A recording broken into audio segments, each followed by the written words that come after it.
¿Alguna vez has tenido un día arruinado por una sola frase? Piénsalo. Te despiertas bien, productivo, quizás incluso animado con un proyecto personal, una nueva idea. Pasas horas trabajando en ella, poniendo tu energía, tu alma en ello.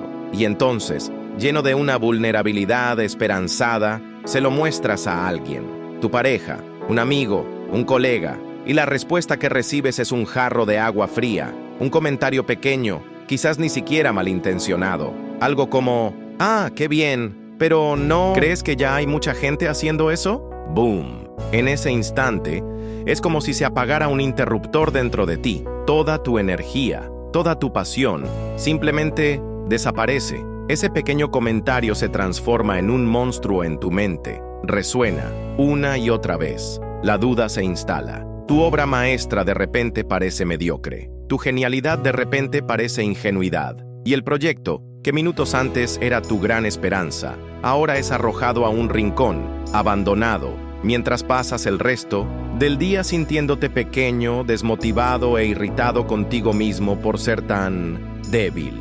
Esa sensación de ser tan fácilmente afectado, de tener tu estado de ánimo, tu paz interior, en manos de un comentario aleatorio de otra persona, es la definición de no tener poder. Es entregar las llaves de tu castillo interior a cualquiera que pase por la calle. En este video vamos a recuperar esas llaves. Vamos a desentrañar la filosofía de Napoleon Hill, el legendario autor de Piense y hágase rico, para construir una fortaleza mental, un estado donde las opiniones de los demás, las pequeñas frustraciones y el caos del mundo exterior pierden el poder sobre ti. Aprenderás a actuar como si nada te importara, no para convertirte en una persona fría o indiferente, sino para enfocarte tanto en tu propósito, tan anclado en tu propia paz, que el ruido externo se convierte en solo ruido. Pero el secreto para alcanzar este estado de calma inquebrantable no es lo que imaginas. No se trata de meditación, afirmaciones o simplemente tener más fuerza de voluntad.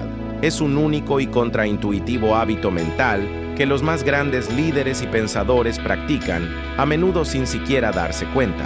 Un truco que, una vez que lo entiendes, cambia completamente las reglas de tu juego interno. Y te voy a revelar exactamente cuál es ese hábito. Pero primero, necesitamos entender por qué, por defecto, somos tan vulnerables. Este viaje es sobre forjar una armadura para tu alma. Si estás listo para dejar de ser una hoja al viento, llevado por cada opinión y cada contratiempo, y quieres convertirte en la roca en medio de la tormenta, te invito a suscribirte. Tu suscripción es tu primer paso para volverte inquebrantable. Entonces, si estás listo para recuperar las llaves de tu castillo, empecemos. Lo primero que necesitamos entender es la naturaleza de la batalla que ocurre todos los días dentro de nuestra mente. Y para entender por qué somos tan vulnerables, necesitamos entender que cada uno de nosotros nace con una brújula interna, una brújula emocional diseñada para guiarnos. El problema, la raíz de casi todo nuestro sufrimiento social, es que la mayoría de nosotros pasa la vida entera con la aguja de esa brújula apuntando al lugar equivocado. Imagina la escena: un niño pequeño, de 2 o 3 años. Su brújula todavía es pura, calibrada de fábrica. La aguja apunta hacia adentro, hacia sus propias sensaciones. Tengo hambre, estoy feliz, tengo sueño.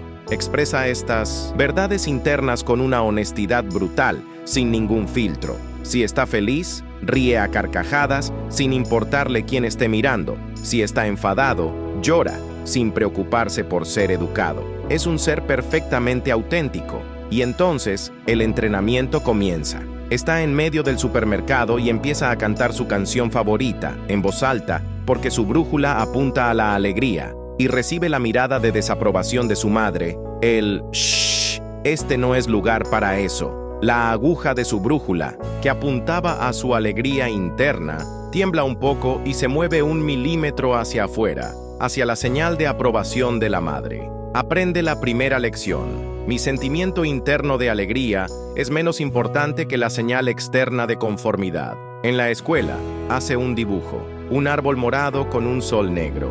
Es la expresión de su imaginación, de su bosque interno.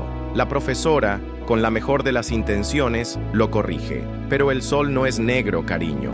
El sol es amarillo. La aguja de la brújula tiembla de nuevo y se mueve un poco más hacia afuera. Aprende la segunda lección. Mi visión interna de la realidad es menos valiosa que la visión externa, la visión correcta.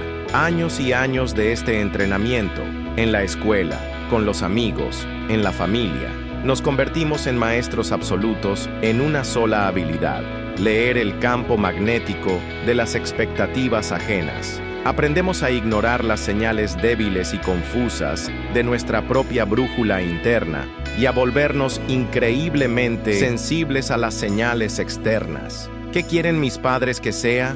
¿Qué creen mis amigos que es guay? ¿Qué espera la sociedad de mí? La aguja de nuestra brújula, que debería apuntar a nuestro norte verdadero, a nuestros propios valores y deseos, ahora apunta hacia afuera. Se ha convertido en una aguja magnética que gira locamente, intentando alinearse con el campo magnético más fuerte que esté cerca. Cuando estamos con un grupo, apunta a la opinión del líder.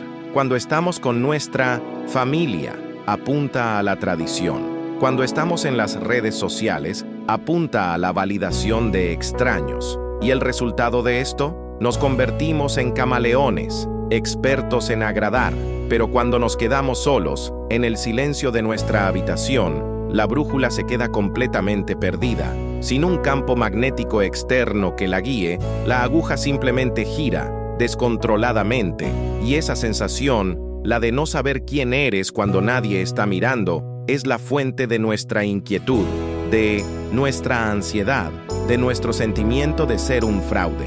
Y es por eso que un simple comentario nos destruye. Cuando tu brújula está apuntando hacia afuera, tu sensación de valor, tu propia identidad, no viene de dentro. Depende, a cada segundo, de la lectura que haces de las señales externas. Un elogio es una pequeña ola de calor que te valida.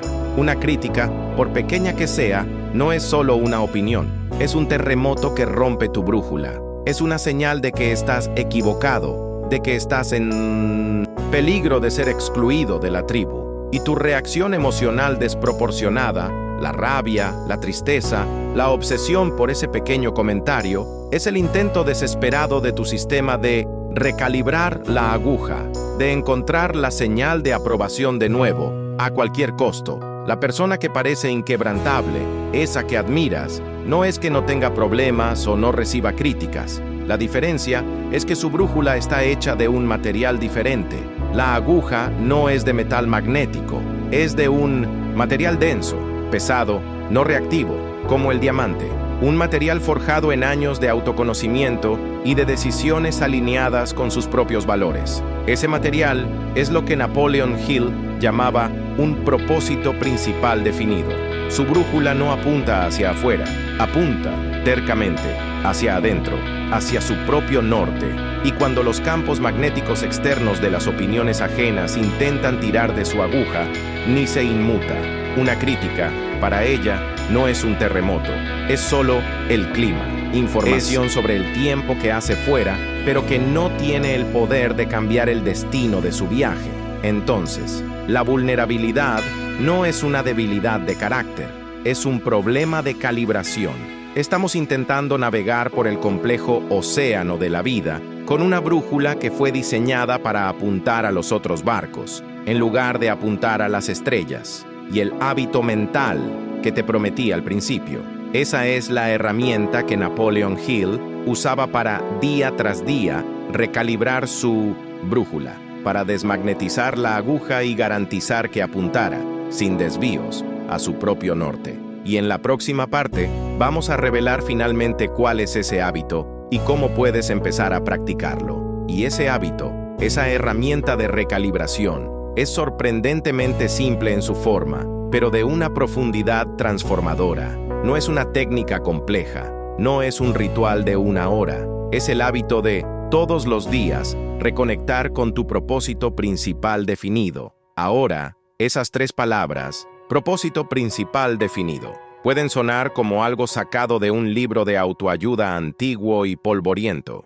pero Napoleon Hill no estaba hablando de un deseo vago o de un sueño abstracto. Estaba hablando de una fuerza psicológica real y tangible. Recuerda nuestra brújula. La mayoría de nosotros vive con una brújula cuya aguja está hecha de metal común, altamente magnética. Es violentamente atraída por cualquier campo magnético externo, la opinión de un amigo, la crítica de un extraño, la nueva tendencia de la sociedad. Es reactiva, inestable y casi siempre apunta al norte de los otros, no al tuyo. El propósito principal, definido, es el acto de, deliberadamente, cambiar esa aguja magnética por un giroscopio. Piensa en cómo funciona un giroscopio. Cuando lo pones a girar, crea una estabilidad casi mágica. Puedes inclinar la base, puedes sacudir la estructura, puedes incluso poner la boca abajo.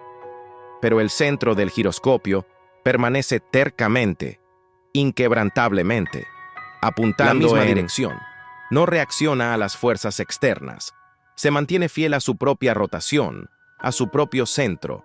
Tu propósito principal, definido, es el giroscopio de tu vida. Tener un objetivo no es suficiente. Quiero ser rico, quiero ser feliz, quiero estar sano. Esos son deseos, no propósitos. Son agujas magnéticas que todavía pueden ser atraídas por cualquier nueva dieta de moda o por cualquier nuevo esquema de hazte rico rápido. Un propósito principal definido es diferente. Es el ¿por qué? Detrás del qué. Es una frase, escrita por ti y para ti, que define la misión central de tu existencia. Perder 10 kilos es un objetivo, pero convertirme en la personificación de la salud y la vitalidad para tener la energía de servir a mi familia y construir mi legado, eso es un propósito principal definido. Escribir un libro es un objetivo, pero usar mis palabras para crear historias que hagan que la gente se sienta menos sola en el mundo, eso es un propósito principal, definido. Veámoslo en acción. Imagina a una mujer, Sofía, una aspirante a escritora. Al principio, su brújula es magnética. Quiere ser una escritora de éxito. Un amigo bien intencionado le dice: Sofía, deberías escribir novelas de fantasía. Es lo que se está vendiendo ahora. La aguja magnética de su brújula inmediatamente oscila y apunta a la fantasía. Pasa un mes intentando escribir algo que no resuena con ella. Luego, le muestra su trabajo a un pariente escéptico que dice: escribir no es una carrera de verdad. Deberías centrarte en tu empleo seguro. La aguja de su brújula oscila violentamente hacia el otro lado, hacia la duda y la vergüenza. Recibe una crítica negativa en un cuento que publicó en línea. Su aguja gira descontroladamente y entra en pánico, paralizada. Ahora, imagina que Sofía dice basta. Pasa un tiempo en silencio. Hace el trabajo duro del autoconocimiento y define su propósito. Mi misión es escribir historias que hagan que la gente se sienta menos sola en el mundo. Lo escribe, lo lee cada mañana, lo convierte en su giroscopio y entonces reinicia el juego. El mismo amigo dice: deberías escribir fantasía, es lo que vende. Sofía ahora no consulta la opinión de él, consulta su brújula giroscópica. Su pregunta es simple: ¿escribir fantasía sirve a mi misión de hacer que la gente se sienta menos sola? La respuesta puede ser sí o no, pero la decisión ahora es suya, filtrada por su propósito. La aguja no se mueve con la opinión externa. Agradece, educadamente, y sigue su camino. El pariente escéptico dice: eso no es una carrera de verdad. Ella consulta la brújula. La opinión de él es irrelevante para su misión. La aguja no se mueve. Sonríe y cambia de tema. Recibe la misma crítica negativa. La crítica todavía duele, es humana, pero en lugar de dejar que la aguja gire en pánico, la somete a su giroscopio. La pregunta ahora es: ¿hay algo en esta crítica que, si lo escucho, me ayudará a cumplir mejor mi misión de conectar con la gente? Si la respuesta es sí, absorbe la lección, sin tomárselo como algo personal. Si la respuesta es no, descarta la crítica como un ruido irrelevante. ¿Percibes el cambio? Dejó de ser una hoja al viento y se convirtió en una roca. Las tormentas externas de las opiniones y los contratiempos todavía suceden, pero su centro ya no se tambalea. Esa es la ventaja injusta de Napoleon Hill. De eso se trata: actuar como si nada te importara. No es sobre ser apático o indiferente, es sobre tener un algo, tu propósito, que importa tanto, que es tan masivo y tan central en tu vida que todo lo demás, en comparación, se vuelve pequeño e insignificante. Dejas de tomar decisiones basándote en el miedo al juicio o en la búsqueda de la aprobación, y empiezas a tomar todas tus decisiones basándote en un único y poderoso criterio. Esto me acerca o me aleja de mi norte verdadero. Esto simplifica tu vida de una forma que no puedes imaginar. Decir no se vuelve fácil. Lidiar con las críticas se convierte en un proceso lógico. La opinión de los otros deja de ser un veredicto y se convierte en solo un dato. Pero, ¿cómo en la práctica encontramos ese norte verdadero? ¿Cómo se define un propósito principal que sea lo suficientemente fuerte como para convertirse en el giroscopio de tu vida? No es algo que se encuentra por casualidad en un momento de inspiración divina. Es algo que se construye con método y con honestidad brutal. Y en la próxima parte vamos a explorar las preguntas y los ejercicios que puedes empezar a hacer hoy para descubrir y declarar el tuyo. Y esa construcción, esa excavación para encontrar tu propósito principal definido, comienza no con una respuesta que cae del cielo, sino con una serie de preguntas. Preguntas que funcionan como palas y pinceles de un arqueólogo, quitando delicadamente las capas de polvo, tierra y escombros que la vida, la sociedad y las opiniones de los otros han dejado sobre tu verdadero yo. Tu propósito no es algo que inventas, es algo que descubres, o mejor, que recuerdas. Ya está ahí, enterrado, esperando pacientemente a ser redescubierto. Y hoy vamos a empezar esa excavación. Coge tu cuaderno, el mismo de la noche del tribunal, el mismo de tu plan de acción, y prepárate para ser el arqueólogo de tu propia alma. La primera herramienta de excavación, la primera pregunta, nos lleva de vuelta en el tiempo, a antes de que se construyeran las murallas. La pregunta es, ¿qué te fascinaba cuando eras niño, antes de que alguien te dijera que era importante o rentable? Intenta recordarlo de verdad. Vuelve en el tiempo. ¿Cuál era tu universo particular? ¿Era pasar horas en tu habitación, creando mundos enteros con muñecos o bloques de construcción? Quizás eras el niño que desmontaba todos los juguetes, no por maldad, sino por una curiosidad insaciable de entender cómo funcionaban las cosas por dentro. Quizás eras el cuentacuentos de la clase, que hipnotizaba a los otros con tus narrativas fantásticas. O quizás eras el niño callado, que pasaba horas en el jardín, solo observando la vida secreta de los insectos, fascinado por la naturaleza. No descartes estos recuerdos como cosas de niños. Son los fósiles de tu alma. Son las pistas más puras de tus inclinaciones naturales, de tu diseño original, antes de que el mundo empezara a decirte quién debías ser. ¿Qué amabas hacer cuando nadie te estaba poniendo una nota por ello? La respuesta a esta pregunta es la primera capa de tierra que quitamos. La segunda herramienta de excavación es contraintuitiva. Vamos a usar una emoción que nos enseñaron a reprimir, la envidia. La pregunta es, ¿a quién envidias? Y no hablo de la envidia destructiva, esa que te hace desear el mal a otro. Hablo de esa punzada de admiración melancólica que sientes cuando ves a alguien viviendo una vida que resuena con un deseo secreto tuyo. Esa envidia que sientes de tu amigo que lo dejó todo para viajar por el mundo. O de esa persona que tiene el coraje de expresar sus opiniones sin miedo. O de ese artista que vive una vida simple, pero profundamente creativa. La envidia, cuando se mira con inteligencia, no es un pecado, es un GPS.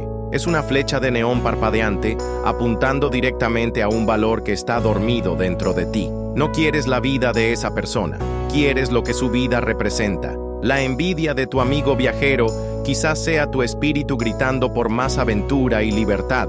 La envidia de la persona valiente quizás sea tu espíritu pidiendo más autenticidad. Usa la envidia como un mapa. Te mostrará dónde está enterrado tu tesoro. La tercera herramienta es la más visceral. Viene del dolor. La pregunta es, ¿cuál es el problema en el mundo que te causa una rabia genuina? ¿Un dolor que simplemente no puedes ignorar? Piénsalo. ¿Qué te saca de quicio? ¿Es la injusticia social? ¿Es la forma en que tratamos al planeta? ¿Es la burocracia que asfixia la creatividad? ¿Es la superficialidad de las relaciones humanas? ¿Tu mayor frustración con el mundo es, a menudo, un espejo de tu mayor contribución potencial. La rabia, cuando se canaliza, es un combustible poderosísimo.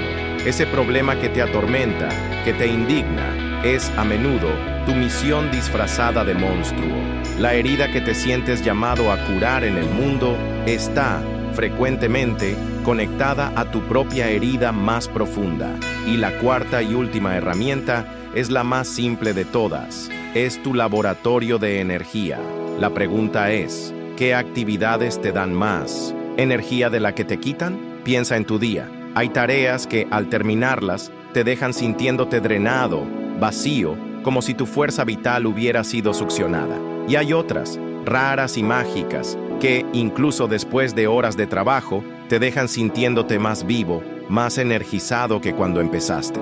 Es ese estado de flujo, donde el tiempo desaparece, donde tú y la tarea se convierten en una sola cosa. Eso es tu espíritu dándote la pista más clara de todas. Donde tu energía se expande, ahí está tu camino. ¿Qué harías durante horas, gratis, con una sonrisa en la cara, simplemente por el placer de hacerlo? Ahora, la síntesis. Has excavado, has encontrado los fósiles de tu infancia, el mapa de tu envidia, la misión de tu dolor y la brújula de tu energía. Es hora de coger todos estos artefactos y, como un buen arqueólogo, montar el esqueleto de tu propósito principal definido. Puede montarse en una frase simple. Mi propósito es usar tu pasión, habilidad principal, para verbo de acción, contribución, y ayudar a tu público, causa, a resultado, transformación. Usemos el ejemplo de Sofía, la escritora. Su pasión de la infancia era contar historias. Envidiaba a las personas con vidas auténticas. Su dolor era la soledad y la superficialidad del mundo. Su energía venía del acto de escribir. Su propósito podría ser: mi propósito es usar mi habilidad de contar historias para crear conexión y ayudar a las personas que se sienten solas a encontrarse a sí mismas y a sentirse comprendidas. Basándote en estas preguntas, ¿cuál es el primer borrador de tu declaración de misión? No tiene que ser perfecta. Solo la primera versión. Compártela en los comentarios. El acto de declarar tu norte es lo que lo hace real. Pero declarar tu propósito es como dibujar el mapa del tesoro. Es el primer paso. El viaje, sin embargo, estará lleno de monstruos y trampas. Y el mayor de todos los monstruos no vive en el mundo exterior, vive dentro de ti. Es la voz de la autocrítica, de la duda, del autosabotaje. Y en la próxima parte vamos a aprender a lidiar con él. Y ese monstruo, esa voz, es el locutor principal de la radio que suena en tu cabeza 24 horas al día. Llamémosla Radio Caos FM, y el único problema es que no sabes que eres el director de programación. Esta radio empieza a transmitir en el momento en que te despiertas. El primer programa es el Noticiero de la Duda Matutina, donde el locutor, con una voz que suena sospechosamente como la tuya, enumera todas las razones por las que el día de hoy será difícil, todas las tareas que no vas a poder completar, y te da un avance del tiempo, que siempre es parcialmente nublado con un 100% de probabilidad de autocrítica. A lo largo del día, la programación continúa. Está el bloque Recuerdos de fracasos pasados, que pone tus grandes éxitos de todas las veces que intentaste algo y no salió bien. Hay entrevistas con tus peores miedos sobre el futuro. Y la banda sonora, por supuesto, está compuesta por una sola canción en bucle, la canción de tu mayor inseguridad. Y tú, el oyente pasivo, absorbes todo eso como si fuera la verdad. Caminas por el mundo con esta transmisión de negatividad como la banda sonora de tu vida. Y luego te preguntas por qué te sientes tan ansioso, tan pequeño, tan incapaz de perseguir ese propósito principal que definiste con tanta claridad. Es porque estás intentando escalar una montaña mientras escuchas una radio que no para de decirte que te vas a caer. El primer paso para volverse inquebrantable no es intentar luchar contra esta radio, no es intentar romper el aparato, es simplemente darte cuenta de que está encendida. Es el acto de, en medio de tu día, hacer una pausa y convertirte en el observador silencioso de tu propia mente. Cuando el pensamiento "no eres lo suficientemente bueno" aparece, en lugar de fusionarte con él, das un paso atrás y lo etiquetas con la curiosidad de un científico. Ah, interesante. Radio Caos está poniendo el hit de la inadecuación de nuevo. Este pequeño acto de nombrar, de observar el pensamiento en lugar de ser el pensamiento, crea un espacio, y en ese espacio nace tu libertad. Te das cuenta de que la voz en la radio no es la verdad, es solo una transmisión, una sugerencia, un programa antiguo que se quedó funcionando en piloto automático. Y si tú eres el oyente y no la radio, eso significa que tienes el poder de hacer algo revolucionario. Tienes el poder de cambiar de emisora. ¿Y cómo se cambia de emisora? No puedes simplemente apagar Radio Caos. Es muy antigua, la señal es muy fuerte. En su lugar, necesitas deliberadamente empezar a transmitir tu propia programación en una frecuencia más alta y más poderosa. Necesitas fundar Radio Propósito FM. Y esta nueva radio tiene una programación que es elegida por ti, el director consciente. El primer programa del día, el que definirá el tono para todas las horas siguientes, es la lectura, en voz alta, de tu declaración de misión, de tu propósito principal, definido. Este acto, que Napoleon Hill llamaba autosugestión, es tu primer boletín de noticias del día. En lugar de escuchar las predicciones de desastre de Radio Caos, transmites, con tu propia voz, la predicción de tu éxito, la declaración de tu enfoque, el recordatorio de tu por qué. Estás, activamente, dándole a tu portero mental la lista de invitados para ese día. La lista de reproducción de tu nueva radio es tu dieta mental. Los libros que lees, los podcasts que escuchas, las conversaciones que eliges tener. Cada uno de ellos es una canción, un programa que tú, deliberadamente, eliges transmitir. Si Radio Caos empieza a poner el hit de la duda, subes el volumen del libro que estás leyendo sobre tu oficio, ahogas el ruido con la señal. Al principio es una batalla de frecuencias. Radio Caos todavía estará ahí, con estática de fondo, pero día tras día, cada vez que eliges conscientemente sintonizar tu radio propósito, su señal se vuelve más fuerte, más clara. Y la voz del locutor pesimista se vuelve cada vez más distante, un eco débil de una emisora que ya no escuchas. La ventaja injusta es esta. Mientras la mayoría de la gente pasa la vida entera siendo hipnotizada por la programación negativa de su propia Radio Caos, creyendo cada palabra como si fuera la verdad, el maestro de su juego interno es el director de programación. Él elige la banda sonora de su vida, pero programar tu radio interna, por más poderoso que sea, es solo la mitad de la ecuación. La verdadera transformación ocurre cuando la música que suena en tu mente empieza a manifestarse en la danza de tu cuerpo, en tus acciones en el mundo real. Y en la parte final, vamos a explorar el puente final entre el pensamiento y la realización, la disciplina. Y ese puente, la estructura que conecta el mundo invisible de tus intenciones con el mundo visible de tus resultados, tiene un nombre, y es la palabra más temida, más incomprendida y más venerada de todo el desarrollo personal: disciplina. Nos enseñaron a ver la disciplina como un castigo, como un general sádico que nos obliga a marchar en el frío y la lluvia.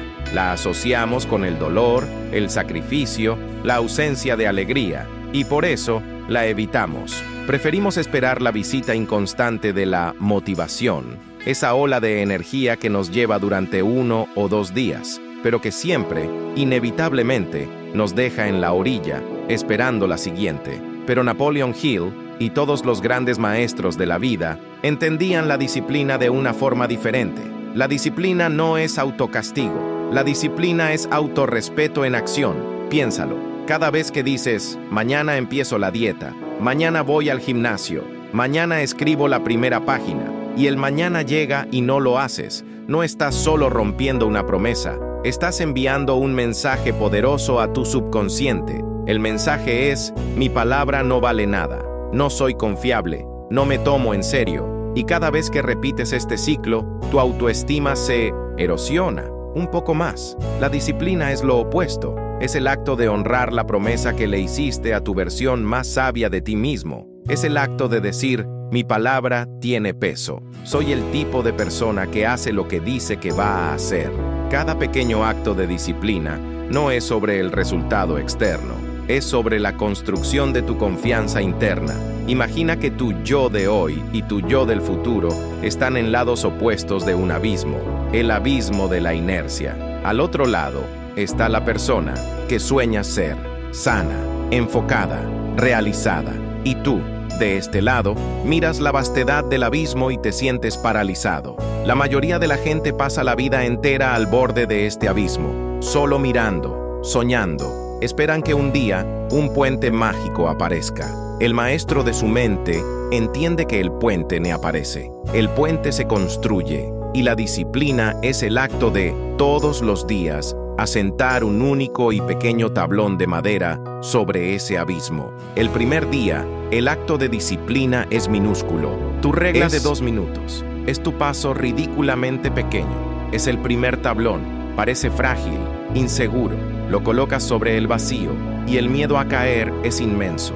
Pero respiras hondo y das el primer paso sobre él y te sostiene. Es una victoria pequeña, silenciosa, que nadie en el mundo ve, pero tu yo interior lo ve y tu confianza crece 1 milímetro. Al día siguiente, vuelves y asientas el segundo tablón y a la semana siguiente, el séptimo. Algunos días, el viento de la resistencia sopla fuerte. La cama está caliente, la pereza es un monstruo y las ganas de no hacer nada son abrumadoras. Pero el constructor del puente no negocia con el clima. Su trabajo no es esperar un día de sol. Su trabajo es asentar el tablón del día, y lo hace.